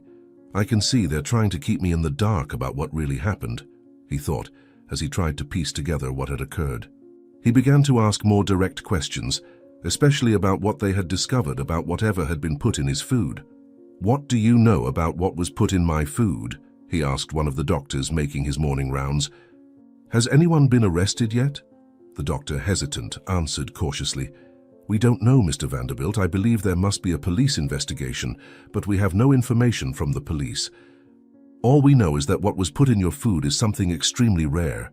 Silas felt a wave of frustration coursing through his body. "That's not enough. I can't stay here while the person responsible for this is walking free. I need to know who tried to do this to me. I won't rest until I find out the truth." The doctor kept his gaze firm, but there was a certain understanding in his expression. "I understand your frustration, Mr. Vanderbilt. But at this moment, your health is the priority. Trying to leave here now would be a very high risk. Your body is still weak. Give it time, and the answers will come. Silas knew the doctor was right, but the idea of waiting gnawed at him from the inside. He was not the type of man who stood still, powerless. I can't just stay here, waiting for everything to resolve itself, he thought. I need to take action. I need to get out of here and find out what really happened. The nights were even harder. In the hospital's silence, Silas was alone with his thoughts and his mind filled with doubts and fears. Who would have tried to take his life? Someone he knew, and that girl. Who was she? He was sure she had tried to warn him, but why? How would she know? Why was she, of all the people in that restaurant, the only one who tried to help and intervene? One night, after another failed attempt to sleep, Silas sat up in bed and tried to move his legs. The dizziness was no longer as strong, and he felt a slight improvement in his strength. I need to test my body. I need to be prepared to leave here as soon as possible, he thought, determined. With effort, he placed his feet on the cold floor and tried to get up. His body shook, and the dizziness returned with force, but he resisted. If I can stand up, if I can walk a little, I'll get better faster. I can't rely on these doctors forever. With great effort, Silas managed to take a few steps. His body protested. His legs seemed made of lead, but he forced himself to continue. Each step was a victory. Each movement brought him closer to his full recovery. I'm going to get out of here, he thought with determination. And when I get out, I'm going to find out the truth. The next morning, when the doctors came to do their routine exams, they realized that Silas was more willing, stronger. You seem to be recovering faster than we expected, commented one of the doctors, surprised. But we still need to be cautious. We can't release you before the right time. Silas nodded, but inwardly he already knew what he wanted. I need to get out of here. Every minute I spend in this hospital, I feel like I'm losing the chance to find out what happened. The day of discharge came sooner than expected. Although still physically weak, Silas convinced the doctors that he was ready to leave. His determination was unwavering, and they had no choice but to release him, with clear instructions for rest and frequent follow-up visits. But Silas already had other plans. As he signed the release papers, his mind was racing. Now it's my turn. I'm going to find out who did this to me, and I'm going to start with the girl. He looked at the nurse who was helping him get up. Do you have any information about the girl I mentioned? She was at the restaurant, I remember. The nurse shook her head. I'm sorry, Mr. Vanderbilt, but we didn't receive any information about that girl. She didn't return to the hospital. We don't have anything about her in our records. Silas frowned, irritated. She was there. I know she was. Someone is hiding something. With the help of the staff, Silas left the hospital, still feeling the weight of everything that had happened in his body. But his spirit was stronger than ever. Now that I'm out of here, nothing will stop me from finding out the truth. The cold morning wind hit his face as he left through the hospital door. His steps were still cautious, but his mind was focused. Whoever did this is going to pay.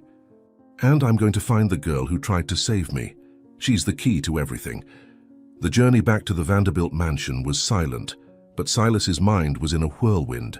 Every thought revolved around the revelation he had overheard at the hospital. They had tried to take his life. There was no longer any doubt in his mind that someone wanted him ill, and the image of Grace, his wife, surfaced in a disturbing way. When they arrived at the restaurant that day, she had asked to take a mysterious call and practically ran out of the restaurant without further explanation. If she was behind this, if she wanted me dead, then everything we built together was a lie, he thought with a mixture of anger and despair. When the car finally stopped in front of the mansion, Silas took a deep breath. The morning air was still cold, cutting his skin, but he felt a growing flame of determination burning within him. Grace had no idea he was about to arrive. She thought he was still in the hospital, too weak to do anything. Silas asked them not to notify anyone during his discharge, suspicious of his wife's previous behavior. She has no idea that girl told me the truth, he thought, gripping the steering wheel for a brief moment. I'm going to end this today. As he entered the entrance hall of the mansion, Silas was greeted by the sound of silence, a silence that seemed heavy, almost suffocating. Everything seemed normal at first glance. The impeccable furniture, the polished marble floor and the large windows that let the morning light illuminate the space. But there was something strange in the air, an invisible tension that he couldn't ignore. He knew Grace was somewhere in the house, and that made his blood boil. I need to find her before she does anything else, he thought, his heart racing. With cautious steps, Silas crossed the entrance hall, trying to control his breathing and the weight in his chest.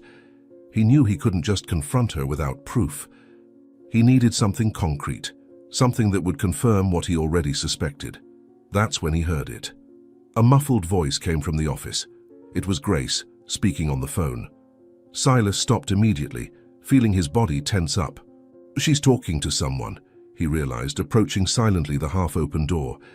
He stood still, his heart pounding as he tried to catch every word. Grace's voice was low, but full of authority and coldness. Yes, I already said. He shouldn't have survived. It was supposed to be a perfect plan. If it weren't for that damn girl, he wouldn't be in that hospital now. Silas felt a shock run through his body, as if he had been punched in the stomach. She's confessing. She's really behind this, he thought, horrified. The blood was pounding in his ears as he forced himself to remain silent, listening further. Yes, yes, Grace continued, with a cold laugh that made Silas shudder. His money is all that matters to me now. The lawyer has already taken care of the changes to the will. Once he's truly out of the way, there will be no more obstacles.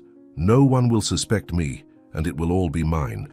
Silas felt a lump form in his throat. Her words sounded like knives piercing his heart. She never loved me. It was always about the money.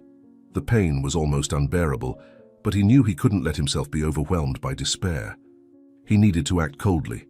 I'm going to end this now, he thought, with his fists clenched. Without making a sound, Silas stepped away from the door and took his cell phone out of his pocket. His hands trembled slightly as he dialed the police number. I need to do this quickly, before she realizes I'm here, he thought, as he put the phone to his ear and waited for someone to answer. His breathing was heavy, and he could hear the distant sound of Grace's voice still on the phone, plotting his death. Police, how can I help you? Said the voice on the other end of the line. Silas spoke as low as he could without losing control. This is Silas Vanderbilt. I was admitted a few days ago after an attempted murder. I'm at my mansion now, just released from the hospital. My wife is trying to take my life. I need you to send a car right away. She's in the office, discussing how to finish what she started. He gave them the address of his residence. On the other end of the line, the response was quick and professional. Mr. Vanderbilt, patrol cars are on their way. Don't make any risky moves until we arrive. Can you describe the situation in more detail?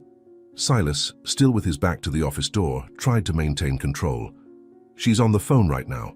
She's talking about how she changed my will and making sure I die. I don't know who's on the other end of the line, but she's going to try something against me if you don't come soon. She seems to have accomplices. The officer on the other end of the line assured him that the patrol cars were on their way, but Silas knew time was short. He needed to make sure Grace didn't escape before the police arrived. I need to stay calm. I need to control her until they get here, he thought. But adrenaline was taking over his body, and every second felt like an eternity. Suddenly, Grace's voice changed tone. Silas heard her abruptly hang up the phone. There was a moment of total silence. Silas froze. She sensed my presence or heard something, he thought, his heart racing. The silence that followed was suffocating, as if time had stopped.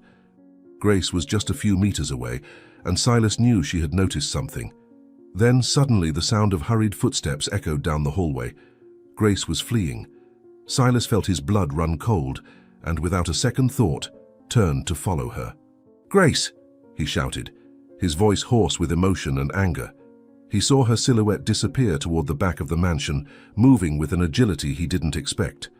She ran down the hallways, her heels echoing on the marble floor, as her eyes moved frantically, searching for an exit. Silas went after her, feeling the pain in his frail body, but ignoring it completely. She's not getting away. Not this time, he thought with each painful step.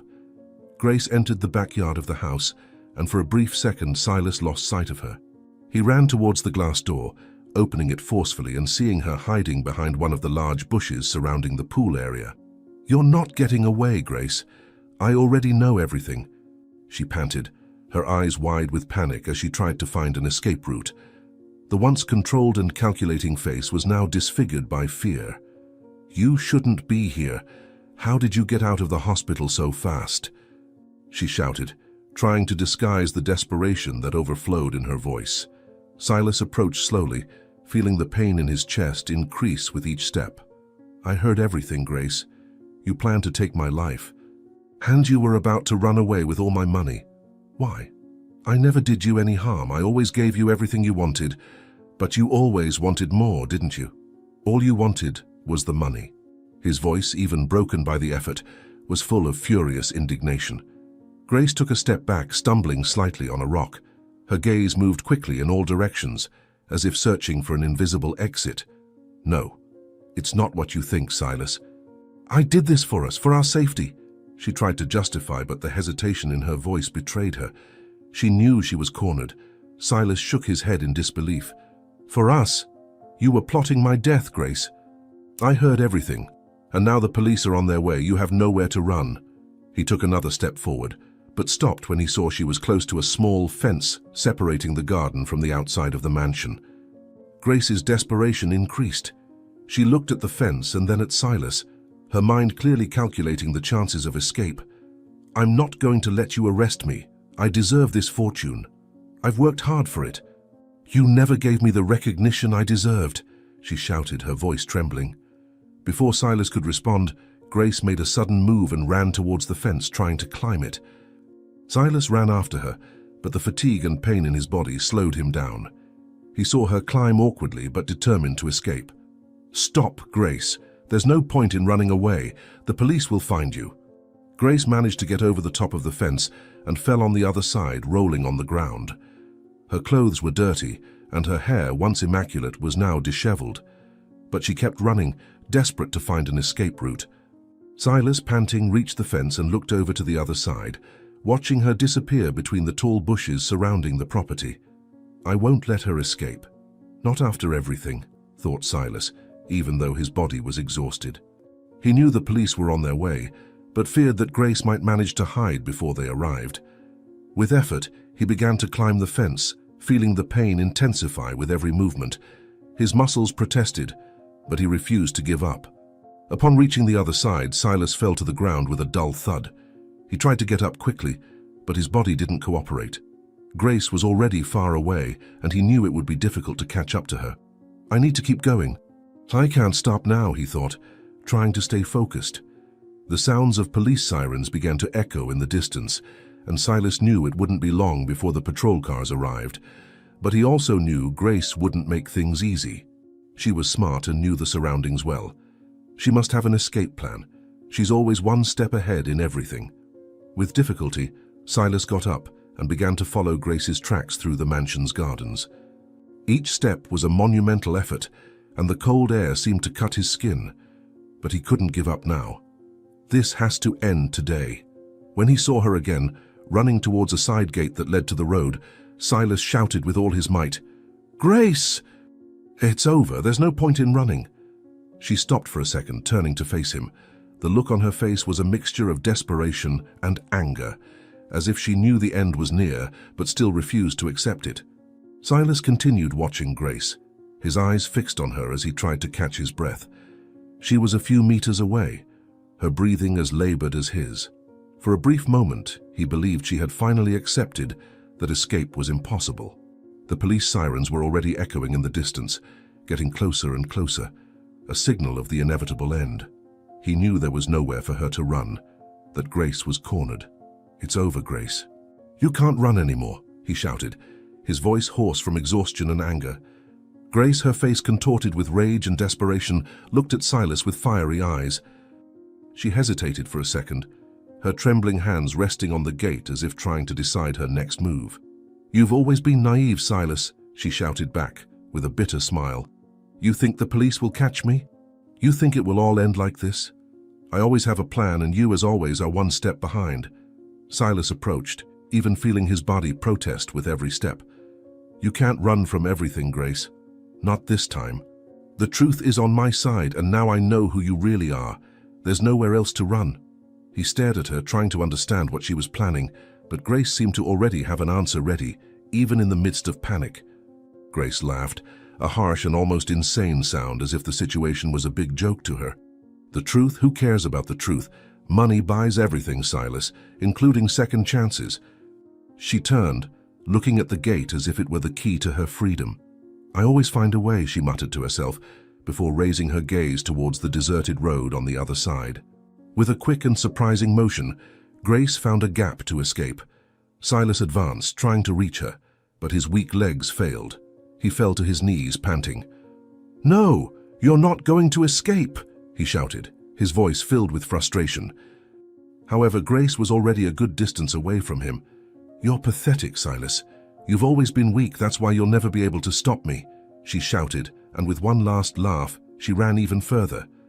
Silas forced himself to catch up to her, but when he looked through the iron bars, all he saw was Grace's silhouette disappearing into the darkness, running towards the road. He gripped the gate bars, anger burning in his chest. It can't be. It can't end like this. The sound of sirens was closer now, but Silas knew that every second that passed was an advantage for Grace. She was escaping, and he was powerless to stop her. "I need to prevent her from disappearing," he thought, desperate. As he looked around, Silas saw the lights of the patrol cars illuminating the mansion's entrance. Officers quickly got out of the cars, running towards him. "She escaped," he shouted, trying to alert them. "She escaped through the side gate. You need to catch her before it's too late." His voice carried the weight of his frustration and fear. Grace was on the loose, and he knew that if she disappeared now, it would be almost impossible to find her. The officers ran towards the gate, but Grace had already vanished into the night. "We'll find her, Mr. Vanderbilt," said one of the officers, with a determination that Silas wanted to believe. "She can't have gone far. We'll surround the area." But deep down, Silas knew Grace was smart. She wouldn't escape just like that. She already had a plan in mind, and with every second that passed, she was getting further away. "She's quick and always one step ahead," thought Silas, running his hands through his hair, trying to calm down. What if she's already prepared this escape? What if she's already taken all the money? What if this is part of something bigger? Doubt gnawed at his mind, but he knew he needed to act cautiously. He couldn't let anger and despair take over. The officers dispersed around the property, illuminating every corner with their flashlights. But Silas felt the chance of capturing her diminishing with each passing second. He leaned against the gate, feeling the weariness of his body weigh him down. "She's going to escape. She's smart. She'll get away," he muttered, his voice broken by exhaustion. Suddenly, the radio of one of the officers crackled, an urgent voice echoing in the air. "We have a suspect vehicle speeding out of the nearby road. We need backup to intercept it." Silas raised his head, his heart beating faster. "It's her. It has to be her," he thought. "She might be trying to flee by car." The officers quickly responded to the call, heading back to their vehicles. Silas stood still, unable to move fast enough to keep up with them. He knew the next few minutes would be crucial. If she manages to escape now and has my money, it will be impossible to find her, he thought, feeling the tension rising. He wanted to do something, but he was trapped in his exhausted body without the strength to fight against the inevitable. The squad cars sped off down the road, and Silas was left there at the gate, alone. He looked up at the sky, trying to find some solace, but all he felt was the deep sense of failure. She deceived me. All these years, everything I did for her. Grace only cared about my money. The reality hit like a punch to the stomach. For a moment, Silas thought about how it had all come to this point. A woman he loved, with whom he had shared years of his life, was now a mortal threat.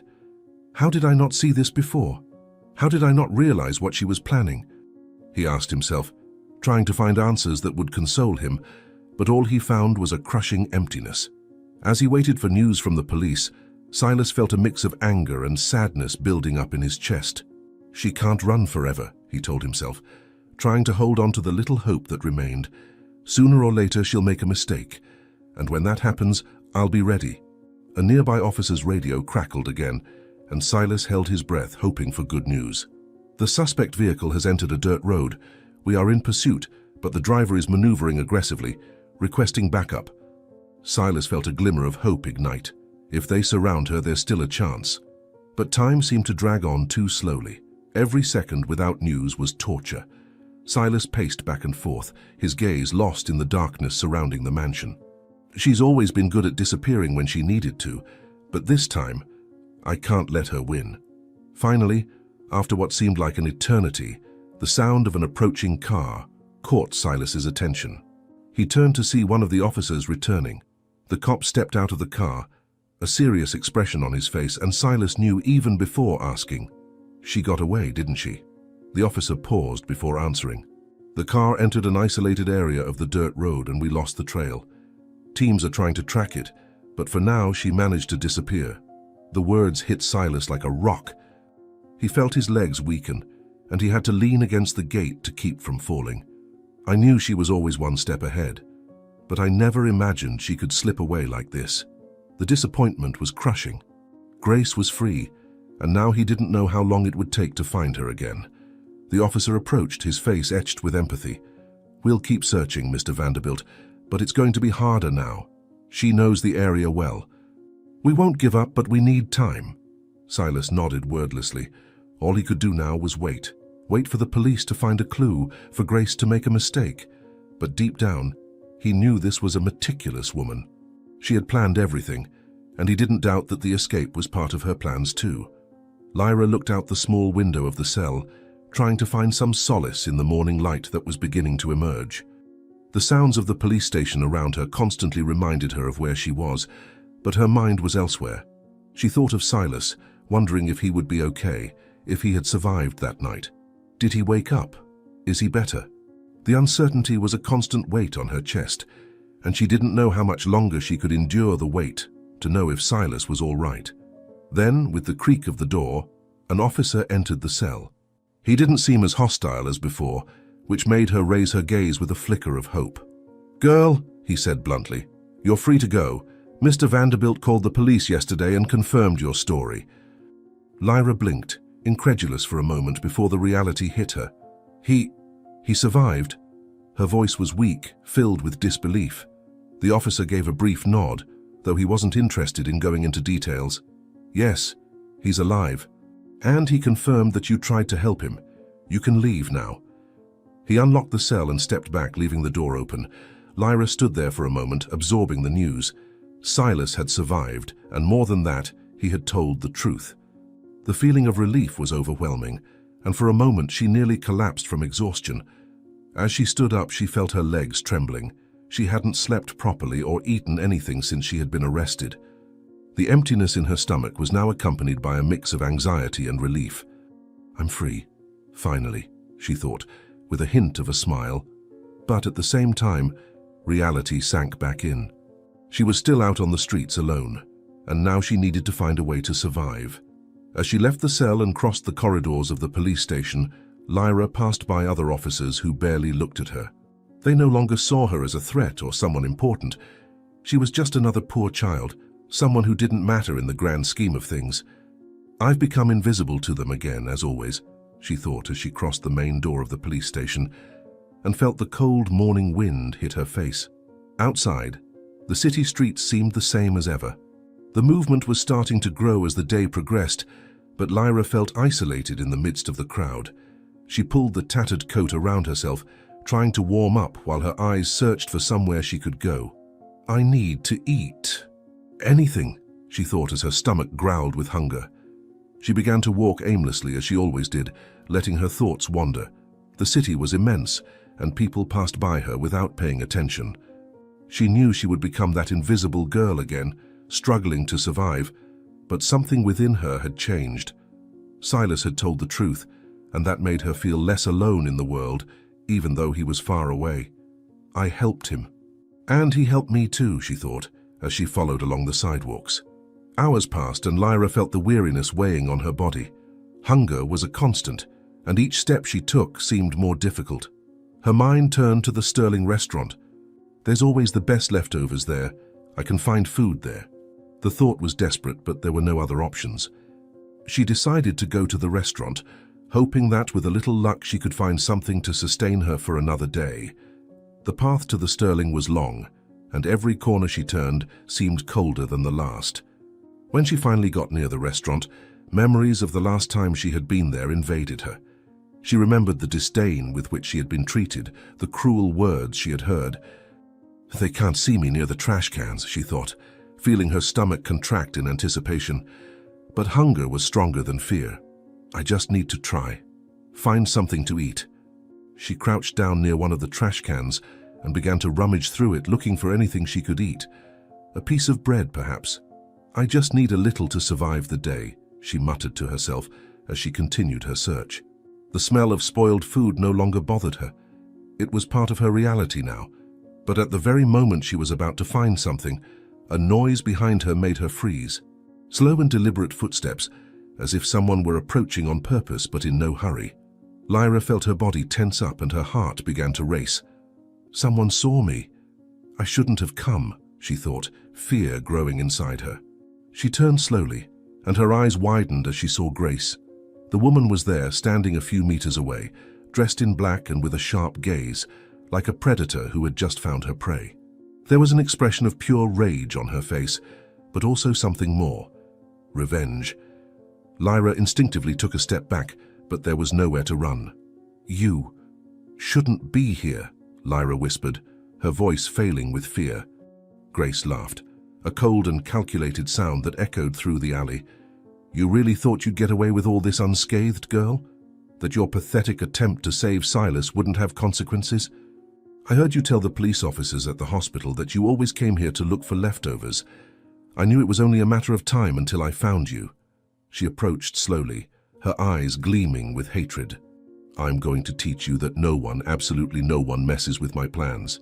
Lyra tried to back away, but her back hit the wall of the alley. She was trapped. I just wanted to help him, she said, trying to stay calm, but her whole body was trembling. It was the right thing to do. He's a good man. I've read about him in the... Grace interrupted her with a brusque gesture. Shut up! Her voice was a venomous whisper, filled with restrained rage. You almost ruined everything. If it weren't for you, Silas wouldn't be alive now, and I would have everything I deserve. Grace took another step forward, and Lyra could see a metallic glint in her hands. A small but sharp knife glinting in the dim light of the alley. Lyra's heart raced, and her body froze in pure terror.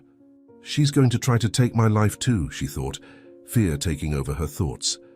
Grace was holding something shiny in her hand, getting closer and closer. You made a choice, girl, she said, with a twisted smile on her lips. And now you're going to pay for it? Silas drove through the bustling city streets, his mind a jumble of worries and uncertainties. After leaving the mansion and talking to the police, his only concern was to find Lyra. He knew she had been released from the police station, but no one knew where she was. She must be wandering the streets, without food, without a place to go, he thought, his heart aching.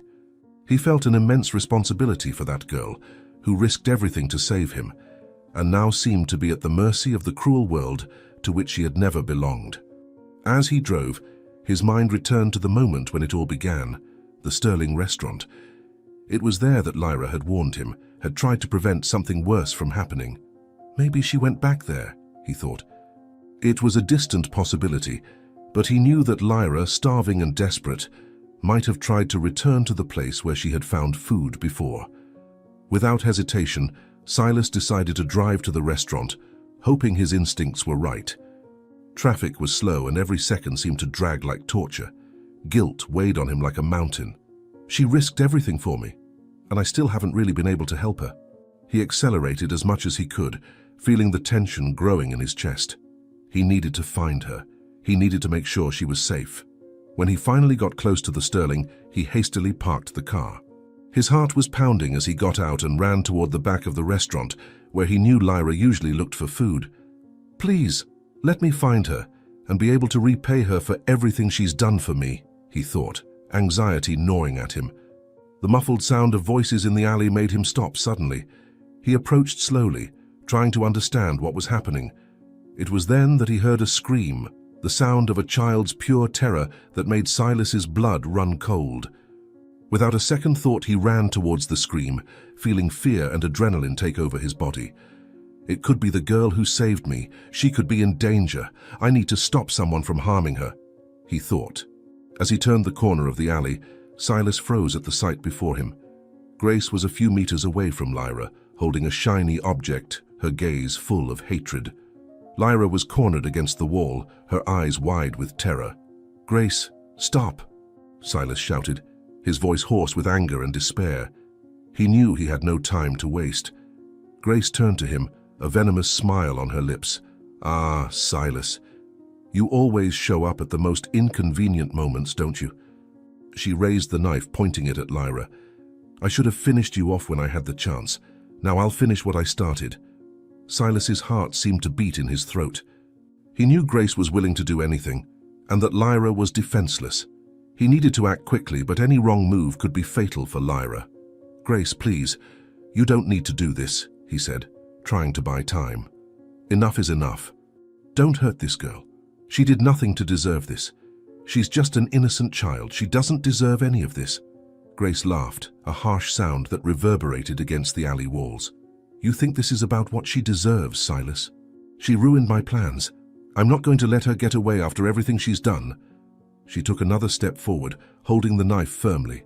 Silas knew there was no more time for talking. With an adrenaline rush, he ran toward Grace, trying to disarm her before she could attack. "I'm not going to let you hurt her," he shouted as he extended his hand to disarm her. Grace tried to pull away, but Silas managed to grab her arm, twisting it forcefully. However, the object slipped in her hand, and in a desperate move, Grace managed to wound him in the shoulder. Silas let out a cry of pain, but did not let it stop him. He held the blade tighter, trying to completely disarm her. "I'm not giving up," he muttered through gritted teeth, feeling the warm blood dripping down his shoulder. Lyra watched everything, paralyzed with fear. She saw when Silas was struck, and something inside her awoke. "He's getting hurt to save me. I can't just stand there." With her heart racing, Lyra threw herself forward, trying to help. She grabbed Grace's arm, trying to pull her away from Silas. "Stop, you're going to hurt him!" Grace screamed in rage, trying to break free, but with Silas and Lyra holding her, she began to lose control of the situation. "You two are pathetic," she screamed, her voice full of fury. "I should have finished you off right from the start." Finally, with one last pull, Silas managed to wrest the object away, throwing it forcefully to the ground. He stumbled back, holding his injured shoulder, while Grace looked at the two of them with pure hatred. "This isn't over. Not by a long shot," she hissed, her eyes sparking with rage. Silas leaned against the wall, breathing heavily. "It's over, Grace. You lost," he said, trying to ignore the throbbing pain in his shoulder. "The police are already after you. You have nowhere left to run." Grace looked around, as if searching for a way to escape, but knew she was cornered. She took a step back, her eyes fixed on Lyra with a deadly glare. "This isn't over, girl. I'll find a way to finish you off." Lyra, still trembling, stood beside Silas, trying to be brave, but her entire body was shaking. "You won't hurt me anymore. Not with him here," she said, her voice weak but determined. She looked at Silas, seeing the blood dripping from his shoulder, and felt the urgency of the situation. "Silas, you're hurt. We need help." Silas nodded, feeling weakness overtake his body. "I'm okay, and we can't let her get away again." He turned. "This ends here, Grace," Silas said firmly, even as he felt his body give in to the pain. "There's nowhere left for you to run. The police will find you." Grace looked at him with pure hatred, but this time there was no way for her to escape. The restaurant customers, upon hearing the screams, called the police. The sound of sirens finally began to echo in the distance, and Grace knew her time had run out. She looked at Silas, then at Lyra, and let out a sigh of defeat. "You too. We'll pay for this," she said, her voice low and laden with rage.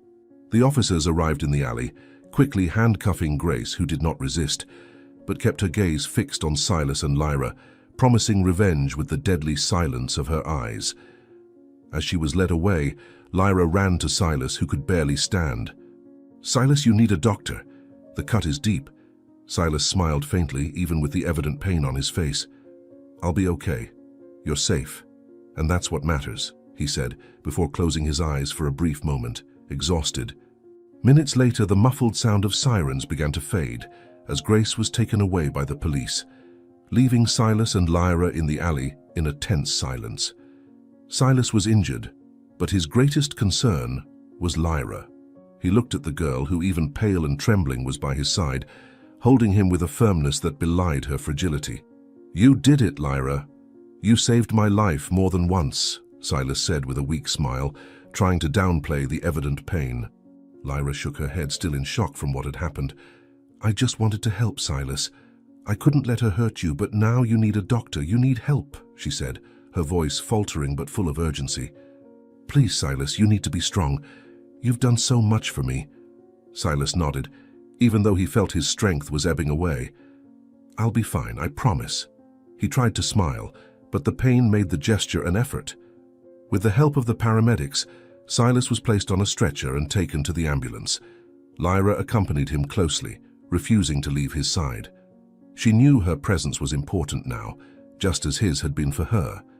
At the hospital, Silas was quickly taken to the emergency room. The medical team acted quickly, suturing the wound and stabilizing his condition. Lyra, sitting in the waiting room, stared at the floor, still processing everything that had happened. This time she was not expelled from the hospital. The girl suspected that Silas had left orders for them to let her stay there. "Will he be okay? I hope the doctors can help him. He doesn't deserve to be hurt because of that evil woman." The thought swirled in her mind like a whirlwind. Hours passed until one of the doctors came out to speak with her. "He's out of danger. The cut was deep, but he'll recover completely," the doctor said with an encouraging smile. Lyra let out a relieved sigh, tears of relief filling her eyes. "Thank God," she murmured, feeling the weight of the last few hours finally lifting a little from her shoulders. When Lyra was finally able to see him, Silas was awake, though still weak. He smiled at seeing her enter the room, as if the sight of her was all he needed to feel better. "You stayed," he said, his voice soft but laden with gratitude. "I knew you'd be here." Lyra approached the bed, feeling strangely shy but deeply relieved. "Of course I stayed. I couldn't leave without knowing you were okay," she replied, trying to smile, though still shaken. "You risked so much for me. I don't know how to thank you." Silas laughed, despite the pain the movement caused him. "Thank me? Lyra, I'm the one who should be thanking you. You saved me, more than once. If it weren't for you, I wouldn't be alive now." He paused, observing her with a deep and sincere look. "You're far braver than you realize." Lyra fell silent for a moment, looking at her own hands, still dirty and trembling. "I just did what I thought needed to be done. I couldn't let her hurt you." Her voice was low, but Silas could see how difficult all of this had been for her. "But I also had nowhere else to go, no one else to look for. You were the only person who truly saw me, who helped me." Silas extended his good hand, and Lyra, hesitant at first, held it. "You're not alone anymore, Lyra, never again." He looked her in the eyes, sincerity and emotion overflowing from every word. "I know what it's like to live surrounded by lies, by people who only want to use you. But you're not like that. You showed me what it is to be brave. You showed me what it is to be strong, even when everything is against you." Lyra felt her eyes burn with the tears she tried to hold back. "I just did what I had to, Silas. I just wanted to survive. I just wanted someone to see me." Silas nodded. "And I saw you, and you saved me. I was surrounded by lies, by a life built on falsehoods, but you were the truth in the midst of it all. Without you, I would have died, not just physically, but in spirit. You gave me a second chance." He paused, taking a deeper breath before continuing. "And I want to give you the same chance. I imagine living on the streets isn't easy, especially when you're a child. Before all this happened, I always did what I could to help those most in need, but I never imagined that one day someone who needed my help so much would save me. I want you to know that you can have a home, a family. I want you to come live with me if you want. No child deserves to live without a roof and people to care for them." Lyra blinked, confused and surprised. "Live with you? But I can't. I'm not like you, Silas. I come from the streets. I have nothing. It wouldn't be right." Silas squeezed her hand tighter. "You saved my life, Lyra, and now I want to save yours. You don't have to live on the streets anymore. You don't have to look for food in the trash or hide from people who ignore you. I want to offer you a home, a place where you'll be cared for, where you'll receive love and fraternal care." Lyra was silent for a moment, processing what he had just said. The offer seemed surreal, like an impossible dream. She had always imagined that her life would be an endless cycle of struggles and loneliness, but now before her was Silas, offering something she never thought she would have. I don't know what to say. I've never had this before," she whispered, still in disbelief. Silas smiled with a tender expression.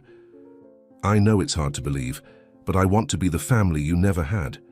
I want to be the father you could never have. You have proven to be more of my family than anyone else. You deserve a chance to be happy, to have a future, little one. And I want to be a part of that." He paused, his eyes fixed on hers. "Please, Lyra, let me help you just as you helped me." Tears finally rolled down Lyra's face. She tried to speak, but the words were lost in her throat. All she could do was slowly nod, accepting what Silas was offering her. I accept," she murmured, her voice trembling with emotion. "I accept. Thank you, Silas.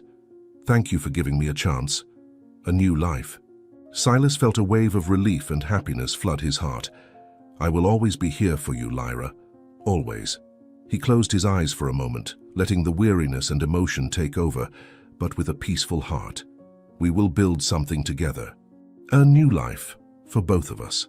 The days that followed were marked by significant changes. Silas went through a period of recovery in the hospital, but his health was rapidly improving. Lyra remained by his side the entire time, and their connection only grew stronger. Grace was kept in custody, no longer threatening their lives.